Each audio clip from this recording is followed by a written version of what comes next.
This video is sponsored by OneFootball, an app that is free to download on iOS and Android devices. This app will definitely help you out with FPL and the Champions League fantasy football. You'll be able to follow your favorite teams, find out the latest news, live scores, highlights, transfers, stats, and many, many more.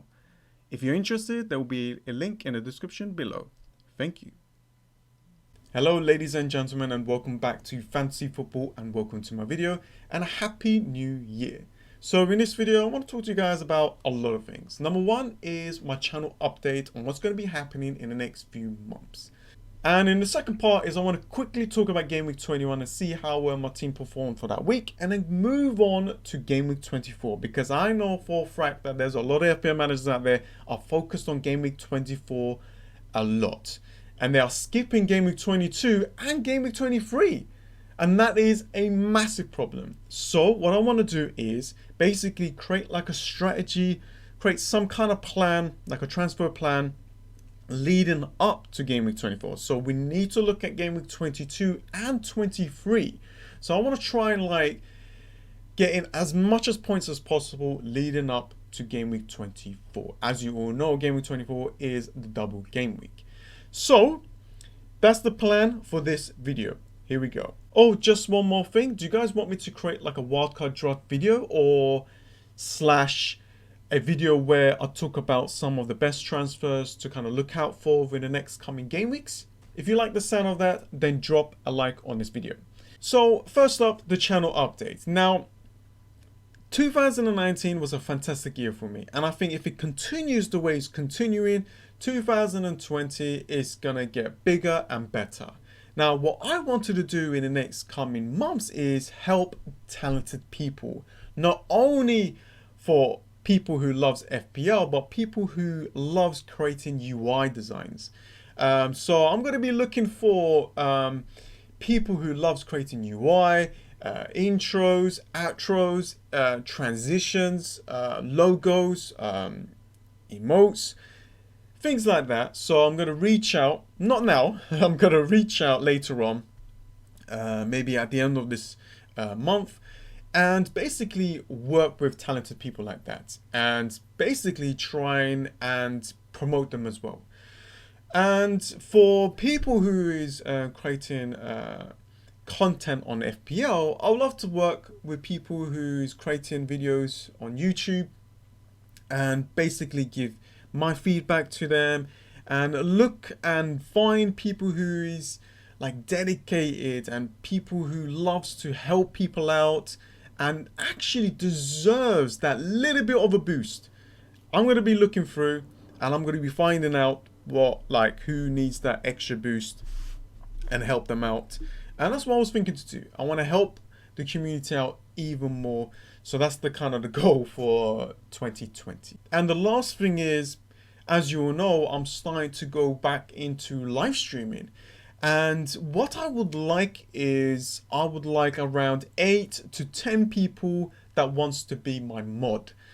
So when I'm live streaming, you'll be able to look at the live chat and basically just monitor it. And if there's any problems, you know, with links or spam or anything like that, just make the chat rolling and make it a better place for a lot of people. I think that would be fantastic. Give people the opportunity to join in, to help the channel, and maybe we can do something else later on. Maybe create like a chat room, maybe on Discord or Slack, so we can get the community even closer. Anyways, that's just my plans. There's a few things like that. I just want to basically give people the opportunity to join in, and I want to really like help people out, not only for FPL but for other things. That's my goal, and that's what I want to do. So anyways, for Game Week 21, let's have a look and see how well my team performed for that week. So as for Game Week 21, now I want to go through this quite quickly because I do want to move on to Game Week 22, 23 and 24 plans. So I'm going to do this quite quickly. As you can see, 65 points above the average of 48. So this is really good game week for me. And as you can see, I actually got -4 point hit So I made 2 transfers. I removed Paul Popper and I brought in Cantwell. Now the only reason that I did that is because I was looking at the future transfers. And the -4 point hit on my live stream, I removed Matt Target and I brought in Trent Alexander-Arnold. Now those transfers paid off. Cantwell got me 10 points, Trent got me 6, so that is a decent amount of points in return. And as you can see, my overall rank is still in a good position, 122,000. And I looked and I'm around only 6 points behind of top 100k. That is quite easy to catch up, to be honest with you. That is absolutely nothing. I still have all of my chips, and I think if I play it right, if I plan properly, I will be able to finish off the season in a decent position. So this was a team: Ryan with 3, -1 point from Rico, Trent with 6, Sionchu with 8 points, Mane with 8, Madison again bringing me these extra points that I need, 11 points here. De Bruyne was not my captain, he was actually my vice. My captain was Vardy, but he did not play. I wish I had my vice captain on Mane, but these things can happen and we can't have all of the luck. Dele Alli with 2. This was the luck. I brought in Cantwell. Well, that wasn't a luck of bringing Cantwell into my team because I looked at the cheapest midfielder that has the potential to bring some points. I put him on my first bench. And I felt that there was going to be rotation anyway, but luckily there was, and he got onto my first 11. Ings, what a guy, scored, and again, max bonus points. This guy is just ranking up those bonus points. It is ridiculous the way he does it. And I remember when he had that run, I was like disappointed in myself that I didn't put him into my team. But yeah, Ings continuing with his fantastic point run. And Tammy Abraham with an assist. And as you can see, I benched my players perfectly well, except for Rico, obviously. But yeah, that was good. A good game week to finish off the new year. So we move on to game week 22. So this is my team set up for game week 22. I'll be creating a preview video before this game week anyway and go more in details. But for now, let's do like a little bit of an overview. So Jamie Vardy will be my captain. Yeah, unless he is not fit. If he is like out, then yeah, then I will remove him. I probably will take a gamble on Tammy Abraham or even Kevin De Bruyne away against Aston Villa. Pretty decent team setup. I got really good backline here. Rico, Lundstrom, Sionchu playing at home. The only problems here with my team is Ryan away against Everton and maybe Ings against Leicester City away. But you know what? You can't really have a perfect team every single week. I think in these places, I would love to probably have maybe Raul Jimenez against Newcastle at home. So, really good team. I don't really need to make any transfers. I could even bank my transfer. And as you can see, Dele Alli, that's a lot of money to be on my bench. I'll be benching him. Kelly at home against Arsenal and Cantwell. So, looking good, right? But what I really want to do is basically take a 2 weeks punt on a midfielder. And I'll talk to you guys about that in a sec anyway. I think that plan is quite good. So I was thinking so if I go for that 2 weeks punt on a midfielder, then this is how my team will look. This is the formation that it will look like. I'll probably will bench Rico. I just feel like Watford is just on a decent run right now and I can see them scoring against Bournemouth. I may be wrong, but I feel like if I go for a 2 weeks punt by removing Ali and maybe bringing a player like Richarlison for the next 2 games, might be a good way of getting into game week 24. I'll talk about that in a second anyway. This is just like leading up to the plan. So this is the formation I'm actually thinking to go with for game week 22. Let's just save that for now. Now, what's happening is a lot of FPL managers out there are only looking at game week 24, but they're not looking at game week 22 or 23 because you still need to make some transfers and kind of like plan for this game week. And this double game week is actually a small double game week. So that postponed game in game week 18 has been moved on to game week 24. And as you can see in game week 24, Liverpool has Wolves away. And that postponed game that was meant to be happening on game week 18 has been moved to game week 24. So there's a decent amount of days before the West Ham game. But there's not many days left before the Southampton game in game week 25. But I feel like because it's an away game, they'll probably put out their strong players out for this. But at home, there might be some rotation there. So yeah, that's what a lot of people are focused on. They're trying to bring Liverpool players. I'm going to be looking at some of the West Ham players as well. But I mean, the only player that I may be interested in is probably Fabianski. But that's actually a transfer that I don't want to do because I've got other transfers in mind. So let's go through that. So as you can see, for game week 22, I got one free transfer and I got 1.5 in the bank. So that's a lot of money in the bank there to help me out. But what I was actually thinking to do for game week 24 is actually get Salah, Mane and Trent Alexander-Arnold. Now to do that, it's actually quite difficult because there are some players that we need to downgrade. However, if we plan it out and, you know, have a look and see how we can fund these players, I'll be able to do that without taking any hits. And I need to do that by planning it properly because I can't just go ahead and do that right now and remove Dele Alli and Tammy Abraham to fund Salah. I feel like there's players like Abraham that could get us some returns in a Burnley game at home. So this is what I was thinking to do. Remove Dele Alli and go for a punt, a 2 weeks punt. So I'll go through some of the transfers in a sec and you guys will let me know in the comments below what you think. Let's just say, as an example, I bring in Richarlison, who has Brighton at home and West Ham in the next 2 game weeks before game week 24, which is actually a really good fixture anyway for Richarlison. But let's just say I do this in game week 22. I still have 2.2 in the bank.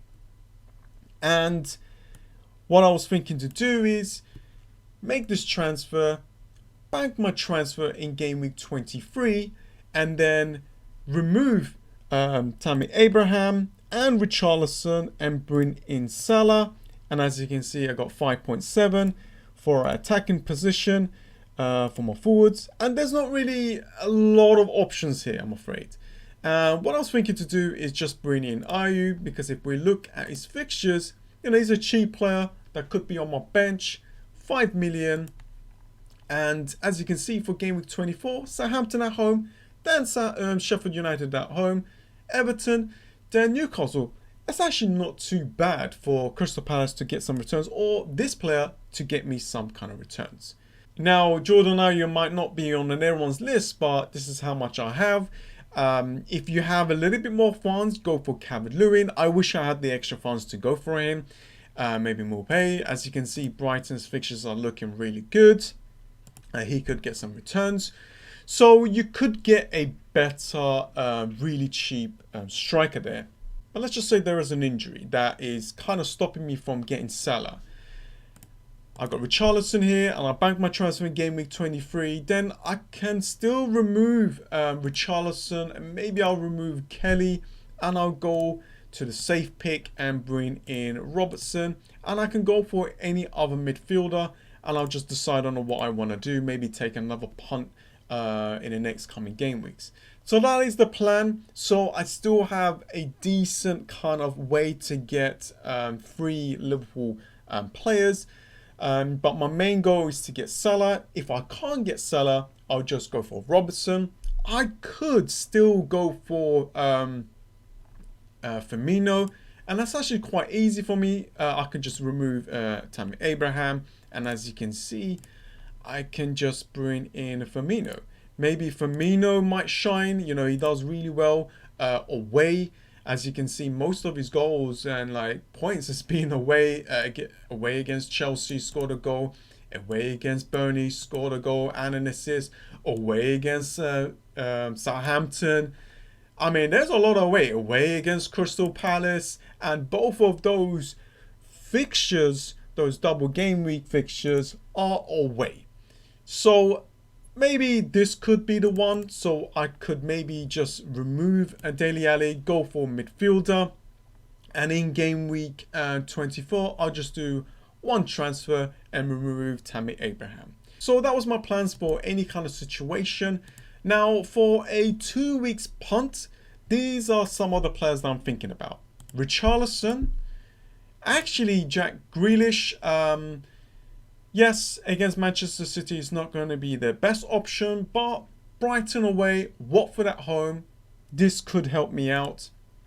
As you can see, Grealish is going to be up here because Wesley's injured. He's probably going to be taking penalties. So, I mean, he's still a good option. Mahrez is in my thinking as well. Not many people are looking at him. He's actually returned a decent amount in the last couple of game weeks. And if he has a decent amount of rest in the cup games, he could be an option for me instead of Richarlison. As you can see, they got Aston Villa away and Crystal Palace at home. That is not bad at all. But the problem is if he's going to play. We got Traore here, getting a Wolves player. But I'm not 100% certain with him. He's more of an explosive player. And he's actually been returning big against the bigger teams such as Manchester City and Tottenham. And another Manchester City fixture here. Let's have a quick look. But against Newcastle, they got a lot of injuries, and this could be the time to actually own maybe like Raul Jimenez and more Wolves players. Let's have a quick look on other midfielders. I'm going to add one more. Now, if Martial, I don't really like to go back to Martial. I keep him going back, and he's always disappointed me. But illness, just I can't trust him. And if he was fit, I would have bought him in for this Norwich game. But then I look at this Liverpool away. It's not really looking good for them. So I'm going to remove him. Let's have a quick look at Zaha. No, that fixtures is not good at all. I don't know. You guys let me know if there's any other options in your mind that is good for a 2 weeks punt. And I'll look at that transfer. So that's what you need to do. You need to look at game week 22 and you need to see how much you got to get in a Liverpool player. For West Ham players, the only player that I am looking at is Fabianski. The problem is if I had more funds, then maybe I would, take a risk. And Fabianski is injured. He's got a knock. Interesting. Okay, but maybe Felipe Anderson, Snodgrass. There are some options in here. I'm not gonna lie. There are some options, and they could bring a return. But I want to get the Liverpool players in first before I make any adjustments to this. But if you have that luxury, then you can take a risk. But I'm not really sure about that right now. So yeah, that was my plans. And that was the kind of the strategy that I'm going to go with in the next couple of game weeks is to remove Dele Alli and bring in a 2 weeks punt player. And please look at game week 22. See which player that you need to kind of help you out to get that extra points. Look at game week 23 as well. I might actually, let's just say Tammy Abraham gets injured for game week 23. Then I'll need to sort that out immediately and make plans. And I might need to switch from Salah to maybe Firmino or to Robertson. Have a backup. Have some kind of backup plan. And yeah, that is about it. I have hope this has helped. For me, I'm not going to make any transfers right now. There's a lot of cup games. I need to watch them before I make any kind of transfer. If Vardy is injured, I might actually just get in Firmino. I don't know. We'll see. We'll see. But for now, this is what I'm going to be doing. So that was about it. I hope I have helped you in some kind of way. I'm going to create a video on a Tuesday, create my preview video on a Thursday. So there's a lot of videos coming through. 2019 was fantastic. Hopefully it will continue. And thank you so much, guys. And that is about it. Enjoy this one, and I'll see you guys in the next one. See ya.